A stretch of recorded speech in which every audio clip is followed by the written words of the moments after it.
Hey everyone, Lee here from the 3D Modeler. Welcome to this quick guide on mastering the 3ds Max interface. In 5 minutes, we will dive into the essentials to spark your creativity. So whether you are starting fresh or need a refresh, I have got you covered. Let's dive in. In the 3ds Max interface, you will find the menu bar, the toolbar, the ribbon, the command panel, and the viewports. For those diving into animation, you will also be using the time slider and the track bar. And finally, don't forget the status bar, tracked at the bottom to keep you informed while you work. Starting from the menu bar, the file menu gives you quick access to reset, open or save your project. You will also find options to import or export your 3D assets. Under tools, the align submenu includes the spacing tool. Use it to distribute copies of an object along splines or between 2 points. The group menu helps organize your scene. You can group or ungroup objects, open or close groups, and attach or deattach elements as needed. In Create, you can add a camera from your current view, perfect for rendering or animation setups. And with Customize, you can adjust the interface layout or edit hotkeys to match your workflow. Each menu has its purpose, designed to keep your creative process smooth and efficient. Next, let's jump to the toolbar.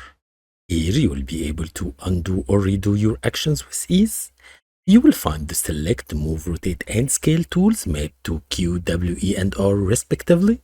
You will also spot the Snap Toggle and the Angle Snap tools mapped to S and A for precise alignment and rotation. From here, you can activate the Mirror or Align tools and launch the Layer and Scene Explorers for a cleaner, more organized workflow. Before rendering, don't forget to open the Material Editor to give your objects their final look and surface qualities. And finally, access the render setup or simply click the Render button to begin your final output. In the Command panel, you will find the Create panel, which houses several creation tools. Start with the Geometry tab to build basic 3D shapes, including the iconic teapot. Switch to the Shapes tab to draw your splines using tools like Line and Rectangle at the top. From here, you can add lighting to your scene via the Lights tab. And finally, from the Cameras tab, place your camera to frame and capture the shot. Next up is the Modify panel, your gateway to editing and refining your creations. Use it to adjust your 3D objects by switching between vertex, edge, border, polygon, and element editing modes, each unlocking different levels of control. Working with splines, you will toggle between vertex segment and spline editing modes to fine-tune every curve and corner. And finally, here you will find the modifier list, a powerhouse of over 100 built-in modifiers ranging from geometry deformation to mapping, rigging, and animation helpers. No matter the challenge, you will find a modifier tailored for every task. Switch to the Hierarchy panel, enable Effect Pivot only, and adjust your object gizmo freely. Or simply click Center to Object to snap the pivot to the model score. And finally, switch to the Utilities panel. Here you will access precise measurement details for your object or reset its X form for smoother modifications and fewer conflicts later on. Next, let's jump to the ribbon. Here you will find the Modeling panel, which activates in Polygon Editing mode and mirrors many of the core controls found in the Modify panel, but with a more streamlined layout. It provides faster access to tools like Extrude, Bevel, Connect, Chamfer, and more, helping you stay focused without toggling between tabs.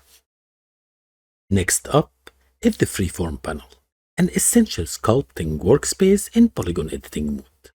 It offers user-friendly tools for shaping, pushing, and relaxing geometry. So, if you are rebuilding topology from a dense mesh, this panel is a must for pushing and relaxing geometry with precision. Now, let's jump into the viewports. To work like a pro, start by selecting the perspective view, then press Alt plus W to maximize it. To toggle between views, use the shortcuts T for top, F for front, and L for left, or simply press V and choose the view you need from the list. For full viewport customization, click the plus sign and open Configure Viewports to adjust the settings to suit your needs. Finally, let's jump to the status bar. Here you can monitor either the coordinations or the rotation of your selected object using the XYZ text boxes. And with your object selected, click this icon to isolate it and click it again to exit the isolation mode. Don't forget the navigation section at the bottom right corner where you can pan, zoom and orbit your viewports. And best of all, the zoom region tool lets you zoom into a specific area with pinpoint precision. And there you have it, your quick guide to mastering the 3ds Max interface. Now you are set to create with precision, navigate with ease, and bring your ideas to life. Don't forget to hit like, subscribe, and stay tuned for more pro tips. Till next time, keep modeling, keep exploring, and never stop creating.